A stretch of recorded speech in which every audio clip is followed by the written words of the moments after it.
Më bëri përshtypje fakti që u përmendët Pogradecin, sepse Pogradeci vazhdon atë traditën e vjetër të turizmit që i priste njerëzit. Me radhë, unë kam Baxhanakun, Pogradec ka një apartament aty, kur isha para disa vitesh na liroj apartamentin për periudhën, por gjeje edhe xhiron e natës, gjeje edhe muzikën, gjeje edhe barin ku këndoj shqip, gjeje edhe udhtimin dhe plazhin e pastër. Pra, ka dhe një përkushtim të qytetarisë të Pogradecit për të ruajtur liçenin. Këto dy, njëra tregon pangopsi, po të flasim për Dërmiun dhe Jugun, pjesa tjetër tregon për kujdesje. Kam përshtypjen se turizmi në Shqipëri është dhe bekim, po edhe mallkim për vendin tonë. Do thoni pse. E para është qeveria jonë ose ministrat e qeverisë që merren me çështjet e turizmit nuk kanë parasysh historinë e zhvillimit të shoqërisë kapitaliste me të mirat, por edhe me traumat që ka pësuar ajo. Ne fare shumë para një dekade, mund të them, 2008-2009, kemi një eksperiencë tepër negative që paralizoi ekonominë botërore dhe pikërisht ishin komshitë tanë në Europë. Dhe këto vende në atë kohë quheshin vendet pigs. Ishte Portugalia, Italia, Greqia dhe Spanja. Kishim bashkuar shkronjë dhe parat kombeve të tyre. Dhe këto vende që kishin mbështetur ekonominë e tyre në masë më të madhe në turizëm, në rastin e parë që pat një krizë botërore, këto vende u kollapsën totalisht. Mund të themi që Greqia akoma s'e ka marrë veten. Greqia është në gjendje të mjerueshme, mund të them. Dhe është për tu habitur, unë kam qenë në të parët kam emigruar në Greqi atëherë në 90-ën kam bajt nga Mali, dhe tani që bisedoj me grekët, shikoj që Shqipëria pak a shumë ka një nivel me Greqinë, dhe kjo për arsye se ata s'kan arritur të marrin veten. Po ashtu dhe Italia, të njëjtën gjë, duke mbështetur veten në turizëm, patën këto probleme të jashtëzakonshme. Spanja, po ashtu dhe Portugalia. Atëherë Shqipëria po bën të njëjtin gabim që kanë bërë ata, por kam përshtypjen se ky gabim po bëhet nga qeveritarët tanë më shumë jo nga ignoranca, por nga dëshira për të grabitur sa më shumë, ndërkohë dhe nga presioni i oligarkëve që drejtojnë, manipulojnë edhe vjedhin ekonominë shqiptare. Këta mund të shikojë të pranishëm kudo investimet e oligarkëve në Shqipëri, në çdo aspekt ku mund ndalojë ti. Mund të që në ndërtimin e rrugëve di çfarë emrash kishin, që nga ato gas station që i themin në Amerikë, pikat e karburantit, dihej se çfarë emra do ishin atje të oligarkëve. Pastaj që nga ndërtimi i vilave, pallateve, di se kush i kishte. Dhe ndërkohë ç'a ndesha unë aty, mund të themi një rast tipik që pash në Dërmi. Më bëri të mendoj gjatë, po dhe dëshpëroheshin shumë atje. Shikoj atje ishin ndërtuar shumë vile, si të thash. Dhe nuk duhet përmend emra, ndoshta dhe mund të jemi gabuar, por sidoqoftë unë vura re një gjë, po themi disa persona atje, ose një person apo dy persona kishin qenë kryeplak të zonës.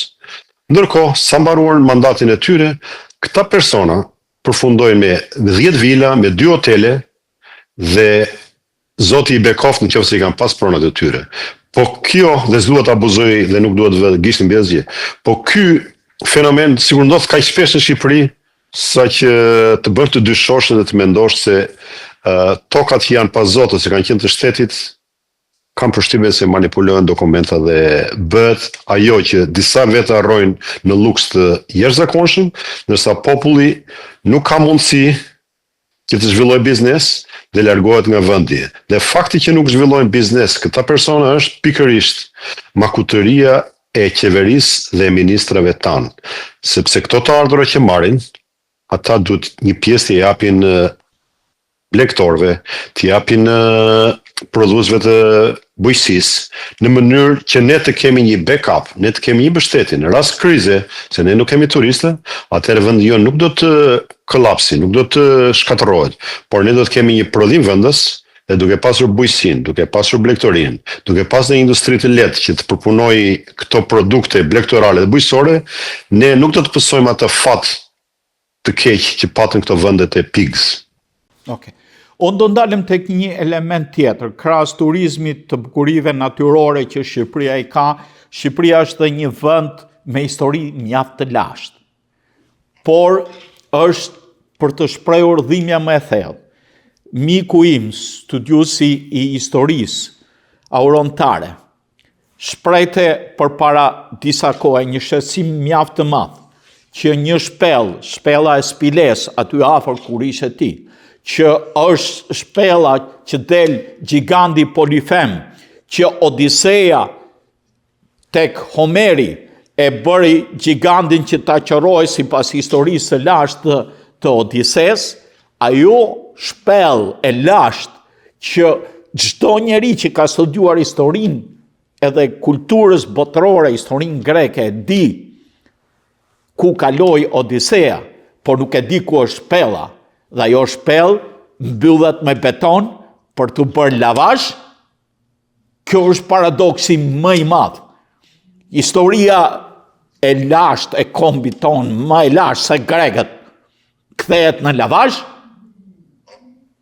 Edhe kjo është fatkeqësia më e madhe, sepse nesër ata turistë, ata studentë nuk do kenë çfarë të shohin, por ti thuash atyre kjo është shpella e Odises. Kjo është shpella ku Odiseja qërroi Polifemin. Dhe me të drejtë miku im aurontare shpreh në Nazuri mallkimi i Polifemit, thot, në një shkrim të tij, që ne vlerat tona kombëtare po i shndrojmë në abuzim për gjëra minimale. Një shpellë e këtij niveli tregon lartësinë e kombit ton, ashtu siç ka dhe veprat të tjera që përshkruhen në Iliad pikërisht në ato trojet shqiptare aty në jug të vendit ton. Pra, turizmi duhet të zhvillohet në harmoni me bukuritë natyrore, me ruajtjen e vlerave dhe të pastërtisë, dhe jo të shndrohet në mjet për investimet e oligarkëve, edhe të kemi një periudhë bumi, e mbas periudhës së bumit të ndodhi ajo tjetra, siç ka ndodhur që 15.000 shqiptarë nga trojet shqiptare që kanë qenë turistë që vinin në Shqipëri, të mos vinë më. Ne na duhet edhe turizmi atetar. Na duhet e nuk mund ta hedhim poshtë vllajin. Sepse kështu ruhet e kohezioni kombëtar. Një turizëm vetëm për fitim, vitin tjetër nuk të vjen më ai turisti gjerman që merr bukë me vetë. Dhe si do ta konkludonim të gjithë këtë situatë, unë desha me që ishe dëshmitar i drejt për drejt, kishe fakte konkrete dhe ta njoh thellësinë e analizës dhe gjykimit, që ta jepnim një mendim të përbashkët, që turizmi është një degë mirë ekonomisë, jep zhvillim të shpejt, por është mjaft e riskueshme.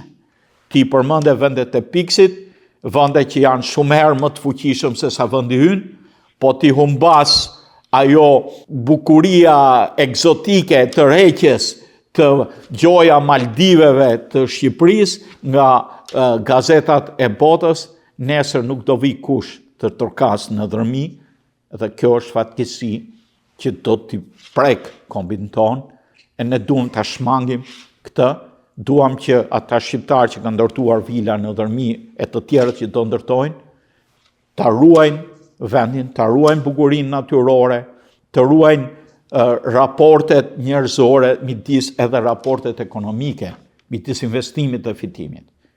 Mania për të grabitur, për të fituar, vetëm për fituar, si që pe vetë në dërmi, mund të shkaktoj katastrofë, ne duam ta evitojmë këtë, dhe i themi qeverisë shqiptare, institucioneve zyrtare të vendit tonë.